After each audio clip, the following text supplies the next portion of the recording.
A rise of Islamophobia. I know NCCM published a report just recently saying it's 1,000% increase from 2023 to 2024. January 29th marks the National Day of Remembrance of the Quebec City Mosque attack and action against Islamophobia. It was in 2017 when 6 men were murdered and 19 others were seriously wounded during prayers at the Islamic Cultural Center of Quebec City. The tragedy still stings the Muslim community 8 years later, and unfortunately, the anti-Muslim hate that triggered this attack hasn't improved over the years, meaning local support systems having to work overtime to help. We've gone from being a kind of calm, open a few hours a week operation to being open 24/7, just to deal with the insane influx of calls and people saying, I need help.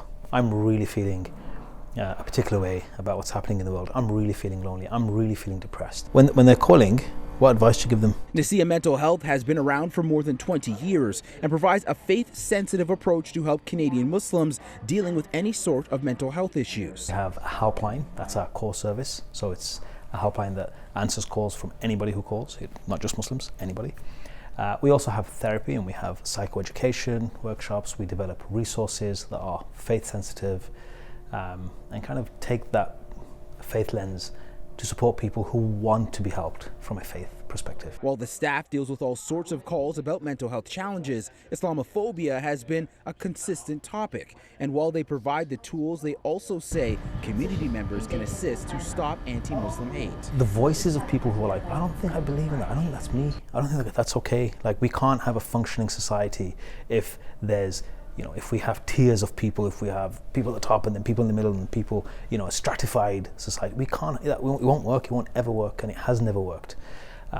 The only way forward, I think, is for the good people who care, to continue to engage with each other, to continue to care for each other, and to continue to show kindness to each other. And I'm an optimist. I think in Canada there is a lot more kindness than hatred, but unfortunately we're dealing with people who've faced some really tough challenges. You can find more information on the 24/7 mental health hotline by visiting nasia.org. In Toronto, I'm Brandon Rowe for City News.